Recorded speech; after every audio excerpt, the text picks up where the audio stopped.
So friends, ఇంకా అనకాపల్లికి just వచ్చేసి ఇంకా 100 కిలోమీటర్స్ ఉందన్నమాట.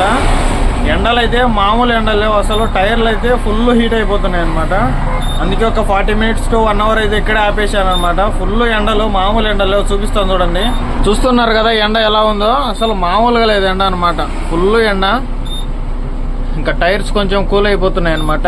ఎయిర్ వచ్చేసి మొత్తం దిగిపోతుంది ఆఫ్ చేస్తే బండి. చూడండి, ఎయిర్ ఎక్కుతుంది కదా అనేసి కొంచెం స్టార్టింగ్లో అయితే పెట్టాను. ఎయిర్ ఎక్కిన వెంటనే ఇక్కడ నుంచి అయితే బయలుదేరిపోవాలి. మనం అన్లోడింగ్ పాయింట్కి రీచ్ అయిపోయేపాటికి ఈజీగా ఎంత లేదన్నా 6:30 అయిపోతుంది.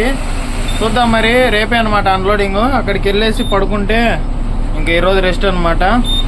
నైట్ వచ్చేసి 11:30 దాని అయితే తోలే కాబట్టి ఈరోజు 4 అవర్స్ అయితే నిద్రపోయాను అనమాట. మనిషికి ఎంత లేదన్నా ఒక డ్రైవర్కు 5 to 6 అవర్స్ ఈజీగా అయితే నిద్ర అయితే ఉండాలి.